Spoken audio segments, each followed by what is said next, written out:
मैं women mentor के programme में आपसे एक ऐसी शख्सियत को मिलाना चाहता हूं जो न केवल यंग गर्ल्स के लिए इंस्पायरेशन है, वरना बजाय इसके कि मैं कहूँ कि यंग गर्ल्स पूरी महिला समाज के लिए वो एक प्रेरणा की स्रोत हैं। और ऐसी शख्सियत को मैं आपसे मिलाऊंगा जो वर्ल्ड पीस एम्बेसडर हैं, जो IFBB प्रो फिगर एथलीट हैं, जो IFBB प्रो लीग की इंटरनेशनल जज हैं, वो राइटर भी हैं, वो कॉलमिस्ट भी हैं, and she is none other than doctor Rita Jayrath. Doctor Rita Jayrath ji, आपका हमारे स्टूडियो में स्वागत है। आप की एक बहुत अच्छी और बहुत ही संघर्षमयी जर्नी रही है इस मुकाम तक पहुंचने में। जहां तक मुझे पता है आपके बारे में कि आपका जन्म दिल्ली में हुआ, आपकी बेसिक एजुकेशन दिल्ली में स्टार्ट हुई, फादर आपके एयरफोर्स में थे, तो एयरफोर्स में होने की वजह से उनका इंडिया के डिफरेंट स्टेट्स में डिफरेंट प्लेसेस में पोस्टिंग होती थी। आपको उनके साथ परिवार को जाना होता था। आपकी एजुकेशन मद्रास में हुई और भी कई स्टेट्स में हुई और अल्टीमेटली ग्रेजुएशन आपकी दिल्ली से हुई। तो मैं कहूँ कि दिल्ली की लड़कियां दिल्ली में जन्मी, दिल्ली से ग्रेजुएट हुई और फिर आप विदेशों तक गई। तो ये एक ऐसी जर्नी है। मैं चाहूंगा कि आप अपनी इस जर्नी को आज हमारे इस स्टूडियो में शेयर करें, NYU न्यूज चैनल के माध्यम से देश की तमाम लेडीज को अपने बारे में बताएं, ताकि उनको एक शिक्षा मिल सके, उनको एक प्रेरणा मिल सके कि कैसे एक लड़की अपने बलबूते पर फर्श से अर्श तक पहुंच सकती।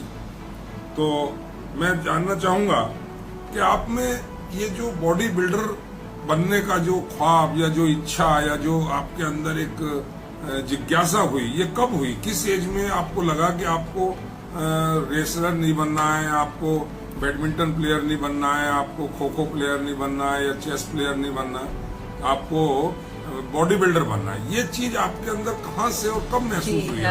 थैंक यू मुझे अपने शो पे आमंत्रित करने के लिए। एक्चुअली मैं बचपन में तो मेरे फादर एजुकेशन में थे और हम लोग बहुत एकेडमिकली ओरिएंटेड थे, तो कभी वाकई में हमने ऐसा नहीं सोचा था। मेरा जब बेटा ऑलरेडी 10th स्टैंडर्ड में हो गया था, तो उसके बाद उसको अनफॉर्चुनेटली वो एक ऑटिस्टिक चाइल्ड है और उसको बहुत चैलेंजेस से गुजरना पड़ा। तो उसको पहले तो ये भी था कि शायद वो बोल भी नहीं सकेगा, ऐसा डॉक्टर्स बोलते थे, लेकिन उसको हमने बहुत स्पीच थेरेपी और साइकोथेरेपी और ऐसी मोडालिटीज़ में सपोर्ट करके उसको बहुत कुछ सिखाया, उसकी एजुकेशन कराई। तो जब वो ऑलरेडी 15-16 साल की एज ग्रुप में आया, तब उसको शौक चढ़ा था, जैसे बॉलीवुड स्टार्स को बच्चे देखते हैं जो प्यूबर्टी के एज में होते हैं, और उसको लगा कि मैं भी जिम जाऊं और एक्सरसाइज करूं।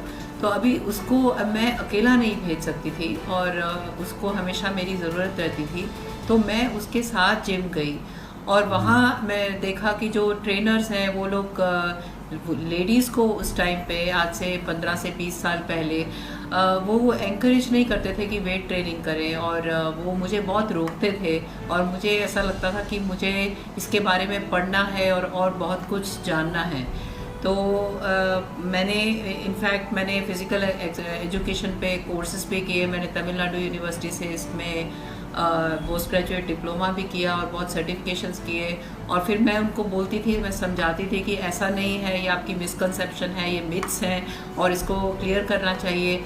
ऐसे करते करते फिर मैं ही थी और कोई वुमेन में ज़्यादा थे नहीं, तो मैंने छोटी छोटी कॉम्पिटिशन्स में पार्ट लेना शुरू किया जहाँ मैं बहुत एक्सेल करती थी, और तब मुझे रियलाइज़ हुआ कि मेरे अंदर ये पोटेंशियल है।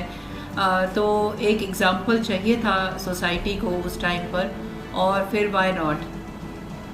But they allow you? हाँ, अलाउ करते थे। मैं परेशान करते थे, अपोज करते थे।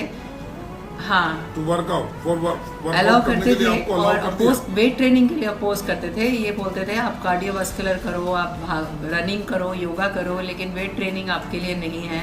और इतना भारी भारी वेट्स आपको क्या उठाना है, आपने WWE में जाना है, ऐसे मजाक उड़ाते थे। लेकिन मैं करती थी और उसके बाद फिर मैंने कॉम्पिटिशन्स में पार्ट लेना शुरू किया। बॉडी बिल्डिंग जो वुमेन के लिए होती है वो उस तरह से उस टाइम इंडिया में नहीं थी, और फिर मैंने इसीलिए मुझे बाहर कम्पीट करना पड़ा। तो इस तरह से मेरी जर्नी स्टार्ट हुई बॉडी बिल्डिंग। तो शुरुआत में आपको फैमिली से, हस्बैंड से या और फैमिली मेंबर से सपोर्ट मिला, या उन्होंने कहा नहीं ये कहाँ ये सब कर रहे हो तुम, कुछ ऐसा उनकी तरफ से कुछ आपको ऑब्स्टेकल्स? हाँ, पोजीशन तो बहुत मिलता था, ऐसी चीज़ क्योंकि ऐसे कभी किसी ने करी नहीं थी, तो सब लोग मेरे बारे में बहुत बातें बोलते थे और बोलते थे इसको क्या ज़रूरत है, अगर एक्सरसाइज करनी है तो घर का काम करो। पुराने ज़माने की औरतें घर का काम बहुत भारी भारी काम करती थी, खेतों में जाती थी, जो वाकई में सच भी है। तो तुमको ये सब जिम जाने की क्या ज़रूरत है, तो अपोजिशन बहुत मिलती थी। लेकिन ये है कि जब हम लोग चार बातें चुपचाप सह लेते हैं तो एक साइलेंटली अनस्पोकन वे में अपना एक हक भी बन जाता है कि जब हमने कुछ गलत नहीं किया तो हम अगर कुछ करना चाहते हैं तो उसको करते रहें। तो एक ये है कि हमारे सोसाइटी में जो समाज में और लॉ में जो काफ़ी डिफरेंस है, बहुत कॉन्ट्रडिक्शंस हैं। लॉ जो है वो वुमेन को बहुत सपोर्ट करता है और कहीं ना कहीं इवन ज़रूरत से ज़्यादा करता है, लेकिन जो समाज है वो नहीं करता। तो जब एक औरत को अपने अंदर फेथ हो कि मैं कुछ गलत नहीं कर रही हूँ, तो समाज कुछ भी बोलता रहे, कम से कम कानून मतलब मुझे एक्चुअली ये लोग हर्ट नहीं कर सकते एक लिमिट के आगे। तो अपने आप को कभी पॉलिटिकली गलत नहीं करना चाहिए, कभी गलत बात बोलनी नहीं चाहिए, कभी रूड नहीं होना चाहिए, किसी का दिल नहीं दुखाना चाहिए। बट मैं जानना चाहूँगा कि सबसे नज़दीक किसी भी लेडी का हस्बैंड होता है, आपको हस्बैंड से इनिशियली सपोर्ट मिला या उन्होंने भी मना किया कि ये सब रहने दो, क्या करोगे, ऐसा कुछ आपको क्या उनका रहा? नहीं, उन्होंने मना नहीं किया। वो मर्चेंट नेवी में है, वो शिप पे रहते हैं और उनका कुछ खास इंटरेस्ट नहीं था कि मैं करूं या ना करूं। लेकिन जो लोग अपोज करते थे तो बस हम लोग सुनते थे, एक कान से सुनते थे दूसरे कान से निकाल लेते थे, लेकिन ऐसा कुछ एक्टिव सपोर्ट भी नहीं था। आपके पेरेंट्स का फैमिली मेंबर्स, जो दूसरे फैमिली मेंबर? नहीं, मेरे पेरेंट्स की दोनों की डेथ हो गई थी और मेरे और कोई है नहीं ऐसा मुझे कहने वाला। मेरे ज़्यादातर रिश्तेदार अब्रॉड हैं। मेरे कज़न हैं जो यूएस में हैं, तो वो कज़न ब्रदर हैं मेरे। और तो सबसे पहले आपको मौका जो मिला वो कहाँ मिला आपको, अपने जो सही में एक्सपोजर जिसमें? सही में तो मैं नहीं नेशनल लेवल पर या स्टेट लेवल पर? मैं सीधा यूएस ही गई थी compete करने सबसे पहले। और इंडिया में उस तरह से कॉम्पिटिशन्स नहीं होती थी उस टाइम पे, अभी शुरू हुई हैं, पिछले 4-5 साल से ही शुरू हुई हैं सही मायने में। तो उससे पहले इतना नहीं था। It is I think late maybe 10 years back or more than 10 years. हाँ, जब आप न्यूयॉर्क गए, it is about 2010 around that year। जी। तो उससे पहले वहाँ आप पहली बार कंपटीशन के लिए गई। यहाँ पे एक्चुअली किसी को इतनी नॉलेज भी नहीं थी कि वुमेन को बॉडी बिल्डिंग कराने के लिए किस किस्म की डाइट, ट्रेनिंग और सपोर्ट चाहिए होता है। ये एक बहुत अपने आप में बहुत एडवांस साइंस है। बॉडी बिल्डिंग एक it's an all encompassing subject. उसमें sports psychology, physiology, anatomy, nutrition, बहुत चीज़ें इसमें हैं। तो इसके लिए मैंने जो कोचेस हैं वो भी मैंने ऑनलाइन ट्रेनिंग जो कोचेस यूएस में हैं उनको कांटेक्ट करके बोला था कि आप मेरी हेल्प करो। और मैं एरिज़ोना और फ्लोरिडा और न्यूयॉर्क में खुद ट्रैवल करके और उनके साथ कई दिन रह के और मैंने सीखा है कि कैसे अपने आप को मेंटली और फिजिकली और हर वे में किस तरह से हैंडल करना है एक चीज़ जो ग्रूमिंग होती है स्टेज के लिए। तो शुरू में जब आप कंपटीशन में गए, सक्सेस मिला या नहीं? मैंने पहली बार से ही जीता था मैंने, लेकिन मैं फर्स्ट नहीं आई थी, मैं सेकंड आई थी और एक डिवीजन में मैं थर्ड भी आई थी। तो बट यू वाज ऑन मैं शायद ही कोई कंपटीशन ऐसा गया हो जिसमें मुझे कोई पोजीशन ना मिली हो। अच्छा रीटा जी, एक बात मैं निजी तौर पर पूछना चाहूंगा। जिस दिन आप पहली बार स्टेज पर गए कंपटीशन के लिए। नेचुरली जो एक लड़कियों की यूनिफॉर्म, लेडीज की यूनिफॉर्म होती है, जो ड्रेस कोड होता है वो डिफरेंट है, और जो बॉडी बिल्डर्स का जो ड्रेस कोड है वो बिल्कुल क्वाइट डिफरेंट है। बहुत से लोगों ने तो देखा भी नहीं है, ठीक है।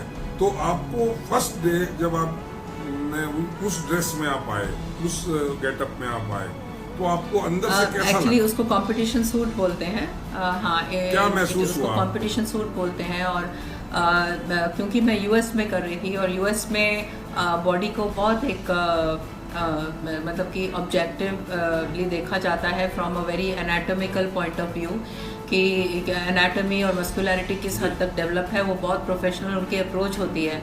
और दूसरी बात ये, क्योंकि मैं काफ़ी टाइम से अपने बॉडी को उस तरीके से डेवलप करने के लिए मेरा खुद का अंदर का पर्सपेक्टिव बदल गया था, तो सबसे पहले तो आदमी को अपने अंदर खुद उसको अंडरस्टैंड करना चाहिए कि हम क्या करने जा रहे हैं।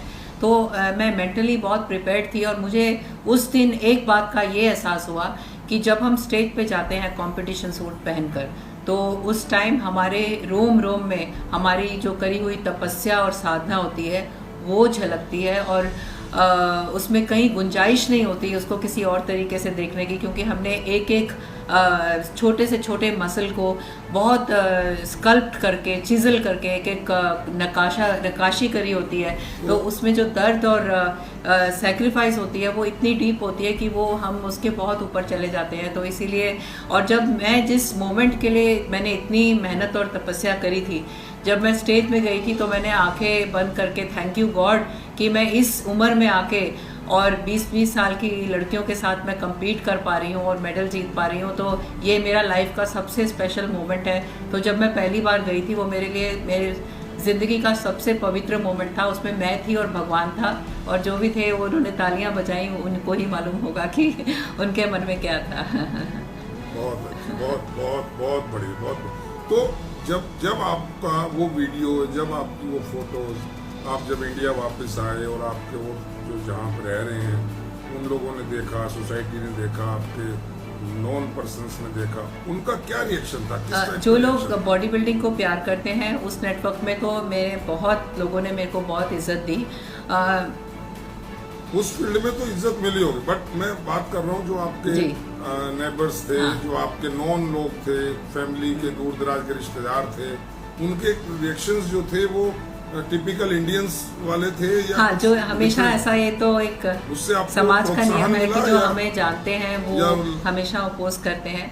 और एक कमाल की बात यह है कि जो जितने भी आदमी हैं उन्होंने मेरी कहीं ज़्यादा इज्जत करी, क्योंकि उनको ऐसा लगा कि वो जब मसल्स बनाने जाते हैं वो नहीं कर पाते, और एक औरत होके तुमने कैसे कर लिया, हमें अभी तक समझ नहीं आया। तो आदमियों ने मेरी बहुत इज्जत करी। जो लेडीज़ हैं, खासकर जो जानती हैं, वो उन लोगों को बहुत बुरा लगा था। वो ऐसा सोच रहे थे कि क्योंकि वो लोग ऐसा करने की उनकी हिम्मत नहीं होती, तो वो बहुत उन्होंने अपोज किया कि मतलब खासकर जो बड़ी जनरेशन है, जो मेरी जनरेशन के लोग हैं, बहुत अपोज किया। कभी ऐसा लगा डॉक्टर रीटा कि जैसे आप जिस एरिया में रह रही हैं वहाँ लोग कुछ ऐसा टॉन्टिंग करते हों, अरे ये तो वो है जो बॉडी बिल्डर है, ये तो, या कुछ ऐसा? चुपता कभी नहीं था, बोलते ऐसी सब थे, लगता है बहुत बोलते थे, और मैं हंसती थी। और मैंने बहुत लोगों से टोटल कम्युनिकेशन बंद कर दिया, और मैं बहुत आइसोलेशन में चली गई। और उसी आइसोलेशन की वजह से मेरी मेहनत करने की जो क्षमता है वो दुगनी हो गई। तो मैंने उसके बाद बहुत पढ़ाई भी करी, और मैं वाकई में, मैं आप सही कह रहे हो, मैं एकदम आइसोलेशन में चली गई। लेकिन क्योंकि मुझे अंदर से पता था कि मैं क्या कर रही हूँ, तो जब वो ऐसा बोलते थे तो मैं हंसती थी कि वो शायद समझ नहीं पाते। आपको ऐसा नहीं लगता कि बहुत सारी लड़कियां, बहुत सारी लेडीज उन्हीं सब टॉन्ट्स की वजह से, उन्हीं सब शिकवे शिकायतों की वजह से अपनी ख्वाहिशों को दबा के डिप्रेशन में चली जाती हैं? एक्चुअली इसके लिए पूरी फैमिली से और समाज से बहुत लड़ना पड़ता है, और अपने अंदर एक बहुत हाई लेवल की मैच्योरिटी चाहिए, और स्पिरिचुअली बहुत इवॉल्व होना चाहिए। वही इन सबको देख के अनदेखा कर सकता है। तो जो आदमी एकदम स्पिरिचुअल होता है, उसको आसपास के लोग जो बोल रहे हैं उसका कोई फर्क नहीं पड़ता, उसके लिए बहुत शक्ति चाहिए। That is called, I think, powerful mind. Powerful mind inspiring तो होता ही है, वो एक तरह से आपको पर्पसफुल भी रहता है, और उस पर्पस के पूरा होने पर वो अपनी सारी जो आपने जैसे बताया कि आपकी जो तपस्या थी, जो मेहनत थी, जब आपको सफलता मिली, चाहे भले ही फर्स्ट प्राइज ना मिला, सेकंड मिला, लेकिन आप सब भूल गए और आपको लगा कि this is the golden moment of my life. तो लेकिन क्या ये लेजेंड बनने की जर्नी में आपके बहुत सारे नॉन लेडीज ऐसी भी होंगी जो इस फील्ड में आई होंगी और वो नहीं कहीं पहुंच पाई, तो क्या ऐसा नहीं हुआ कि वो डिप्रेशन में चली गई हो या उनको कहीं बिल्कुल लाइफ स्टाइल चेंज कर लिया हो? यंगर जनरेशन ने मुझे बहुत प्यार दिया है और उन्होंने मुझे बहुत फॉलो किया। बहुत सी लड़कियां हैं जो आके कहती है कि हमने आपको देख के बॉडी बिल्डिंग स्टार्ट करी। ये ज़रूरी नहीं है कि हर लड़की सक्सेसफुल हो।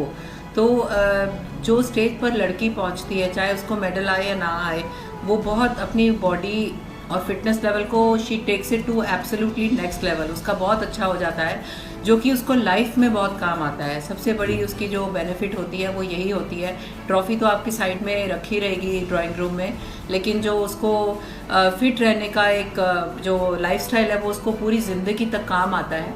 लेकिन जब उनको मेडल्स नहीं मिलते और उस किस्म का रिकॉग्निशन सबको नहीं मिल पाता, तो वो ज़रूर डिप्रेस होती हैं, दुखी होती हैं। उनको ऐसा लगता है कि उनके साथ इनजस्टिस हुआ है। तो इसमें तो बहुत सारी जो स्पोर्टिंग फेडरेशंस हैं और कैसे किसको एंकरेज करना है, उसमें तो एक बहुत सिस्टमिक इम्प्रूवमेंट चाहिए। बहुत चेंजेस की ज़रूरत है। रीटा जी, आप फोर्ब्स में listed as Forbes women's day 2020 में आप रही, तो आपने बताया कि आपका बहुत बढ़िया मोमेंट लाइफ का वो था जब आप पहली बार न्यूयॉर्क में स्टेज पर गई और आपको लोगों ने क्लैपिंग दी, आपको प्रोत्साहन दिया और आपको फिर प्राइज भी मिला। कहीं कोई एक मोमेंट मैं जानना चाहूंगा डॉक्टर रीटा का अब तक की लाइफ का जो सबसे पेनफुल रहा हो किसी भी वजह से, कोई प्रोफेशनल फील्ड में, पर्सनल फील्ड में, किसी भी उसमें, तो ऐसा ही कोई मोमेंट जो सबसे ज्यादा आपको पेन आज तक लगता हो? हाँ, सबसे बहुत क्लियरली मेरे माइंड में है। एक्चुअली मेरी मदर को स्किज़ोफ्रेनिया था और वो बहुत बीमार रहती थी। शी वॉज मेंटली सिक, उनको हेलुसिनेशंस होते थे और उनको इलेक्ट्रिक शॉक्स लगते थे और पूरा बचपन, मतलब मेरे पैदा होने से ही वो ऐसी थी। और मेरा एक सपना था कि क्योंकि हमारी पूरी फैमिली बहुत हिल गई थी, तो मुझे ऐसा लगता था कि मेरा जब अपनी फैमिली होगी, मैरिड लाइफ, उसमें मेरे बच्चे नॉर्मल होंगे और मेरे को एक नॉर्मल फैमिली मिलेगी। लेकिन मैंने काफ़ी डिफ़िकल्टीज़ पहले तो मेरे इन लॉज के साथ रही, तो मेरा मन ऑलरेडी बहुत दुखी था। उसके बाद जब मेरा बेटा डायग्नोस हुआ कि उसको ऑटिज़म है और उस टाइम डॉक्टर्स ने बोला कि ये बोल भी नहीं पाएगा, तो मुझे ऐसा लगा कि मैं हर तरफ से टोटल मतलब एक कुछ भी, वो मेरा लास्ट स्ट्रॉ था जीने के लिए। तो जब उसको डायग्नोसिस हुआ था तब मेरा बहुत हार्ट ब्रेक हुआ था और वो एक टाइम पे मैं बहुत मतलब क्रैश हो गई थी। उसके बाद मेरे फादर ने मुझे एनकरेज किया मेंटली कि there is a presence of life which you must value, क्योंकि वो एयरफोर्स में एजुकेशन ऑफिसर थे। तो उन्होंने मुझे बहुत स्ट्रेंथ दी कि चाहे वो नॉर्मल हो या ना हो, आजकल होशियार, इंटेलिजेंट, कनिंग, अमीर, ऐसे हज़ारों लाखों लोग हैं, लेकिन अच्छा सोल नहीं है। तो आपको you should be happy that you have got a life. फिर मैंने उसको बोलना सिखाया और उसको पढ़ाई कराई और बाद में आगे जाके उसने अपनी ग्रेजुएशन और पोस्ट ग्रेजुएशन लंदन से करी। ये भी एक तपस्या, ये भी एक आप तपस्या जी। और यही एक रीजन है कि मैंने बॉडी बिल्डिंग इतनी लेट लाइफ में शुरू करी, नहीं तो शायद मैं कहीं डॉक्टर या लेक्चरर कहीं और होती और ये वाली लाइफ मेरी नहीं होती। अच्छा, मैं जानना चाहूंगा रीटा जी, कोई एक चीज जिसको आज तक इस मोमेंट भी डॉक्टर रीटा जो है मिस कर रही है, लगता है कि वो चीज होती तो शायद कुछ और लाइफ होती, कोई एक चीज ऐसी है आपके जीवन में जो कमी आपको खटकती है कि ये होना चाहिए था? मैं ये चाहती हूँ कि क्योंकि मेरा बेटा है और उसको अभी बहुत ज़रूरत है। हमारे कंट्री में बहुत ऐसे लॉज हैं जो फिज़िकली हैंडीकैप को बहुत सपोर्ट करते हैं, लेकिन क्योंकि फिज़िकली जो हैंडीकैप लोग हैं वो अपने लिए लाइफ में खुद सोच सकते हैं और उनके लिए सब कुछ प्रोविजंस हैं, लेकिन जो मेंटली हैंडीकैप पर्सन है वो जब पेरेंट्स ना रहे और रिलेटिव्स सिर्फ रिलेटिव्स रह जाते हैं, तो आपको पता है रिलेटिव्स कैसे होते हैं, वो इंसान सेफ नहीं है। मेंटली हैंडीकैप चिल्ड्रन को बढ़ाने के लिए बहुत कुछ है, लेकिन मेंटल एडल्ट्स के लिए जो चैलेंज है, that is you are missing, हाँ, you are वो missing चीज़ that. मैं लाइफ में चाहती हूँ कि मेरे जीते जी मैं अपने बच्चे को सिक्योर करके जाऊँ, और वो चीज़ मैं लाइफ में अभी मिस करती हूँ। जी जी जी जी, बहुत बहुत बढ़िया आपने बातें की। और मैं आखिर में आपसे जानना चाहूँगा कोई एक मैसेज जो आप अपने महिलाओं के लिए, खास तौर से जो यंग गर्ल्स हैं जो इधर उधर की चीज़ों में ज़्यादा आजकल डिस्को और ये सब नाइट पार्टीज इसमें हैं, और एक अजीब सा मिथ भी है कि आफ्टर 40 और 45 अगर कोई लेडी कहती है मुझे वर्कआउट करना है या मुझे ये सब करना है, जिम करना है, तो घर के ही लोग कहते हैं अरे अब तुम्हें क्या करना है, अब कौन सा शादी करनी है, बच्चे हो गए, बड़े हो गए, now you take rest and खाओ पियो ऐश करो। तो मैं ऐसे माहौल में, जो हमारा जो भारतीय माहौल है, हालांकि बहुत कुछ उठ भी रहा है, लेकिन फिर भी अभी मानसिकताएं इतनी नहीं बदली हैं, आप भी जानते हैं, सब जानते हैं। इसके बावजूद भी मैं चाहूंगा कि डॉक्टर रीटा जैरत की तरफ से कोई एक मैसेज देश की महिलाओं के लिए, लड़कियों के लिए, ये बहुत ही ज़रूरी मैसेज है, और आई होप कि ये जितना स्प्रेड हो सके उतना प्रोपोगेट हो।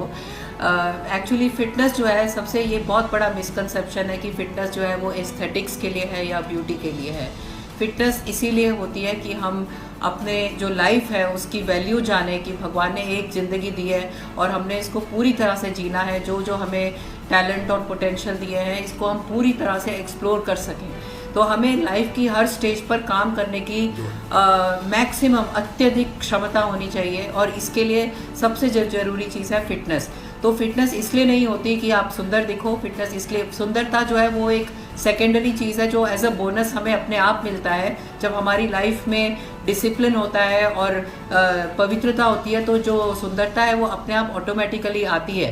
तो फिटनेस को हमें मेंटेन करना चाहिए, इसलिए ताकि हम अपनी फैमिली की और समाज की मरते दम तक सेवा कर सकें, और इसीलिए महिलाओं को चाहिए कि अपनी फिटनेस का पूरा ध्यान रखें लास्ट तक। और बहुत बड़ी इंस्पिरेशन वो लोग होते हैं जो 80-90 इयर्स की एज में पॉलिटिशियंस हैं, आर्टिस्ट हैं, जो काम करते रहते हैं, वो सबसे बड़ी। जी अच्छा, आप 50s में, हम तो सोच रहे थे आप अभी 35-40 पर होंगे। चलिए, तो अब आपसे जाते जाते मैं, अब आपका जो पैशन है, जो सब कुछ है, तो अपने जो हमारी महिलाएं बहनें देख रही हैं आपको इस शो में, मैं चाहूंगा कि उनको जरा अपने डोले शोले दिखा के बताएं कि मैं अभी 50s में आ रही हूँ, फिर भी आई एम डॉक्टर रीटा। जी, आई थिंक सभी लोग देख पा रहे हैं, सभी हमारी जो स्पेशली जो बहनें हैं, मैं उनको कहूंगा कि वो देखें, हमारी महिलाएं देखें, देश की बच्चियां देखें कि किस तरीके से एक लेडी ने अपने बलबूते पर इतना सब कुछ, इतनी लंबी जर्नी की है, और सक्सेस अभी भी आप